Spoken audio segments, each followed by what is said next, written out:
to my channel, Surprise Comics. This is Matt coming back with another haul. Just a quick update. I had my first comic show yesterday. It was a pretty big success for me. I was very pleased with how many sales I had and how much I made. So I'm going to keep on trying that out and see how it goes going forward. I have my next show I have lined up already is the Palm Springs Comic Con out there in California. It's like the last weekend of August. Dan Lee's going to be signing at it. There's going to be a bunch of other talent out there, so should be a pretty awesome show. So if any of you people out here on the West Coast, that might be a good show to go to if you're not aware of it. But I met a few people, made some great deals. Shout out to Davis, stopped by my booth first thing, or it's actually just a table. First thing, said he saw my channel and liked my videos, so it's cool to see someone that, he doesn't, I don't think he comments or anything, but he watched a lot of your guys' videos out there, and it's cool to meet someone that had watched my channel. So these are books I've been picking up for the last month. I've been doing my last little bit. I've been kind of focusing my hauls on different cons I've been to, and last week I did the Las Vegas con, and then I had my Phoenix con haul a couple weeks ago, and I had another haul that was from a specific shop or event. So this is just kind of all the stuff that didn't really fit in anything, and actually most of it came from just a couple places. So not any further ado, let's get into the book. So you've been staring at this one for a minute or two now. This is Before Watchmen, Dr. Manhattan. If you hadn't heard about this one before, it's probably too late for you. DC Rebirth, we learned that there has been time stolen, and it's hinted at and pretty directly that time was stolen by Dr. Manhattan himself. This is the book where we learned that Dr. Manhattan has that power and potential to steal time like that. So this book, after Rebirth came out, went from being dollar bin liner to $20 to $30 book. I'm not sure where it's finally rested at. I haven't looked it up in a couple weeks, but yeah. So I was lucky enough when I heard the news. I was probably a little bit behind the curve on that, and most shops I went to had already dug them out or already sold them. But I did find one shop that seems to always have things a little bit longer when it gets hot than other shops do. And so I went there, and sure enough, they had that one.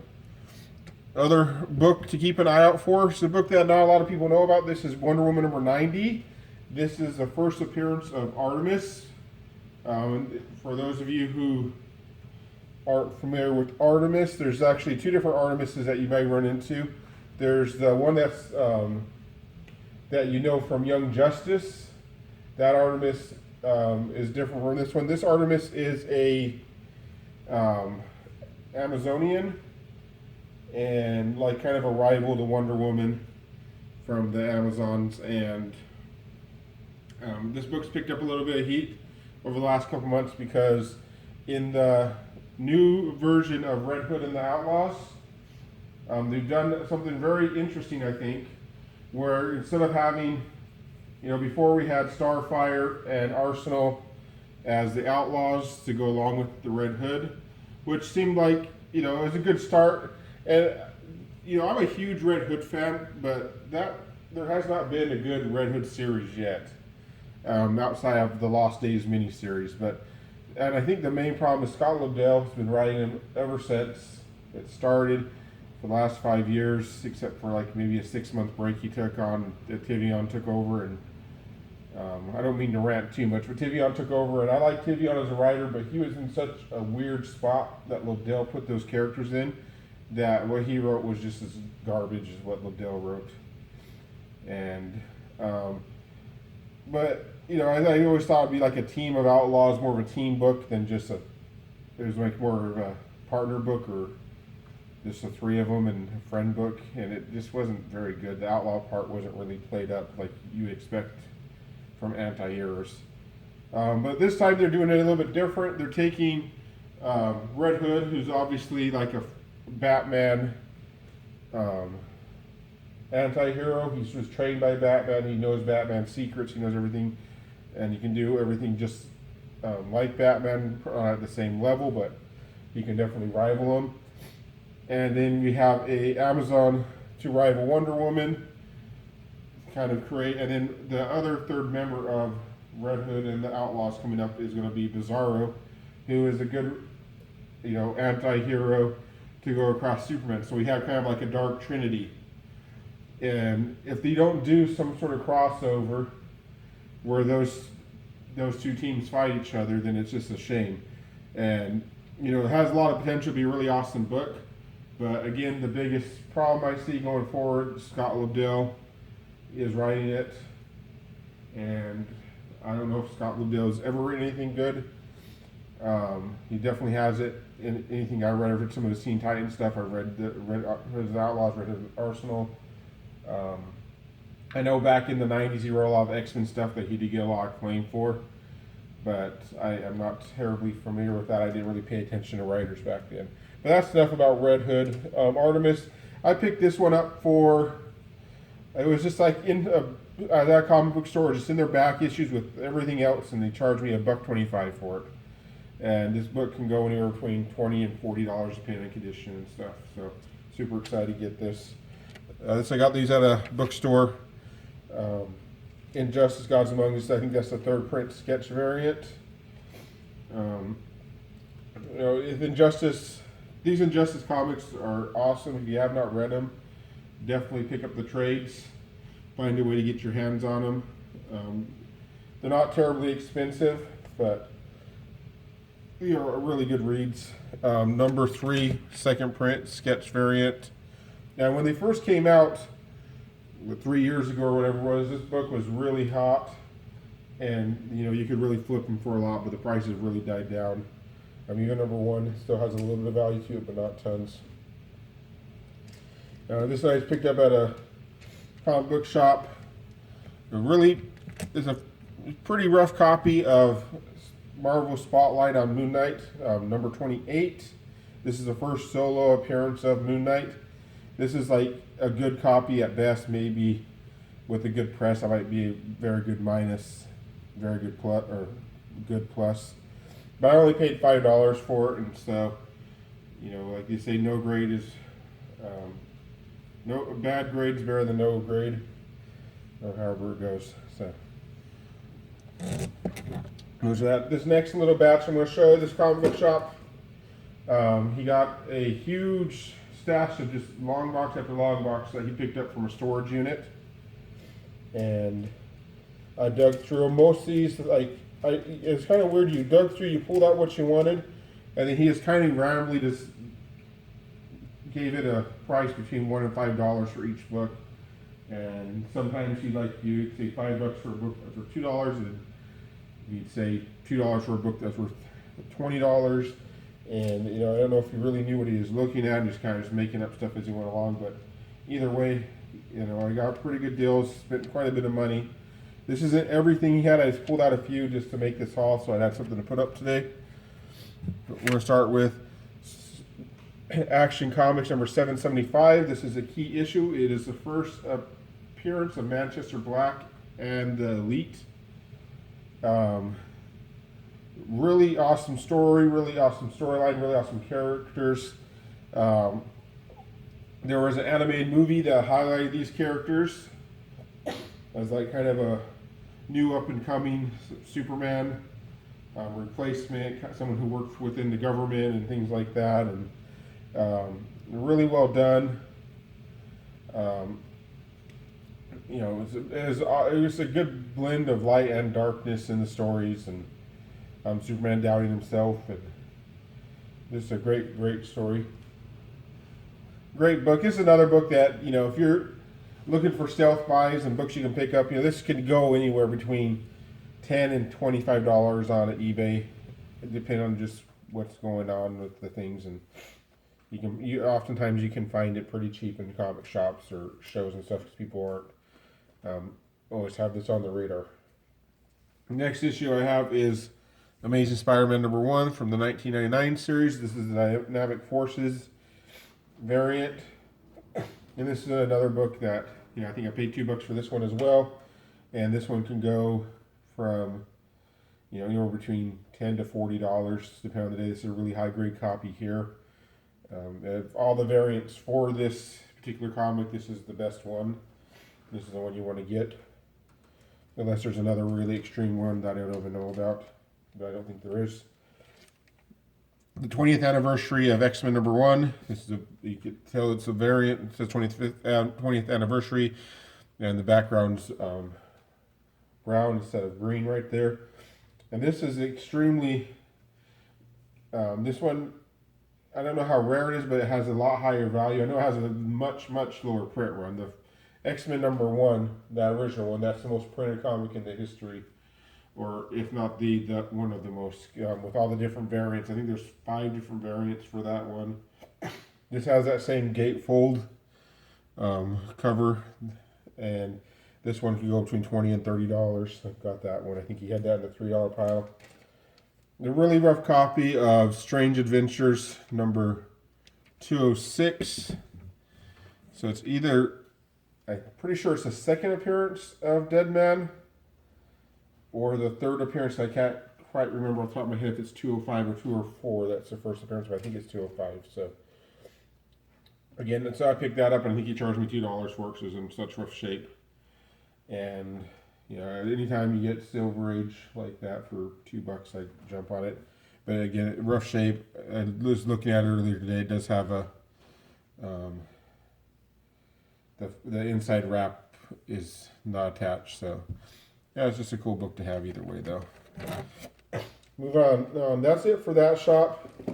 The rest of these books, there's a couple antique malls in my area, and I went into one the 3 or 4 weeks ago, and there's this vendor, I don't know if I had noticed him before in that, and he had this short box after short box of comics marked for $2 each, and then he had like a little stack of 5 comics marked at $5 each, and he had some pretty good stuff in all those. So these are all things I got for either $5 or $2. This is one of the $5 ones. This is Walking Dead #127. It's the first appearance of a lot of characters. There's a whole group of people that get welcomed into the community in this one. But what really brings the value to this comic is it's also a preview for Outcast #1. And so it's key for that. Moving on, another Walking Dead comic I picked up. This is Walking Dead 132. This is the Loot Crate variant. It's one of the ugliest, worst, like this shirt that's on this guy that says Loot Crate. It's just ugly. And I don't like that cover at all, but it is a key issue because it's the first appearance of Alpha.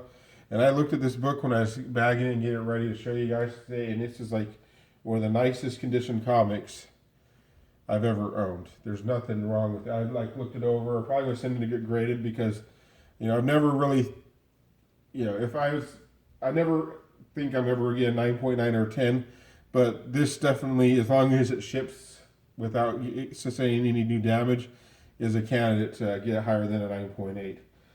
I say that now and then watch it come back like a 9.6 or a 9.4, but I'll definitely get it graded just because I haven't seen one like that in a long time. Another $2 book, Green Lantern. They changed the name to Green Lantern Corps. I think this is the first one that they did that. Number 201. This is the first appearance of Kilowog, and I paid $2 for it. And it goes anywhere between $7 and $12. It's not really valued at all, and considering it's such a important character's first appearance, it's just shocking how little value it is. So I guess there's just must not be. Even though he shows up in all the Green Lantern stuff, he's a member of the Corps and everything, his book just doesn't have value to it, so I don't know what to say. I got Destroyer Duck #1, and I think there is something important about this book. It's the first, it might be the first appearance of Gru, or something like that, besides being the first appearance of Destroyer Duck. But it's something I've seen in other people's videos. It has a little bit of value to it. It's nothing crazy or anything, but this is it's a pretty nice high grade copy of it, so I'm happy with that. I also got the along to go with that, I got Gru #1, the Pacific Comics version. And that's a really high grade copy of that as well. And why not? I also got the Gru Comics #1, the Marvel Comics version. So this book I picked up because it was such a high grade copy. It was a #1, and for some reason I decided I should get it for $2. It's a copy of Alf #1. I guess a couple weeks ago or a week ago or so, the voice of Alf died. It's just sad. I remember as a kid, I loved the show Alf. I thought it was just pure comedy gold, and geniuses were writing it. And a couple years ago, I went back and started watching some old episodes on, I think Amazon Prime had them or something. And oh man, it was one of the worst things I've ever watched in my life. I couldn't believe, how bad it was. All those shows I loved as a kid that I thought were just so hilarious and so awesome, they all turned out just to be junk. Full House, Family Ties, yeah, that was bad too. Family Matters. I love Perfect Strangers, if any of you guys remember that one. That one I think actually holds up a little better than most. Next up we have Indiana Jones, The Further Adventures of Indiana Jones, #1. Again, it's not a very valuable book, but when I was looking at it in the store, I saw that it's extremely high grade. And so it's a book from the early 80s. You don't usually see it in that high of a grade, so I went ahead and snatched it up. This book has been featured on Mercenaut's channel a couple times in the last month. And so it kind of got on my radar from his channel. It's the first appearance of someone, and I'm just so out of it with Marvel stuff nowadays. I don't hardly follow Marvel anymore because it's just not my thing anymore. But it's the first appearance of a character rumored to be in a movie, so I picked it up for $2. It can go anywhere between $15 and $30 on eBay right now, so it's definitely not a bad comic to own. We've got just a few more. We've got Swamp Thing #50. This is the first full appearance of Justice League Dark. They don't call themselves Justice League Dark in this comic, but the members of it that we see nowadays are on there. You can see on the cover along with Deadman, Phantom Stranger, Spectra, Dr. Fate, Demon.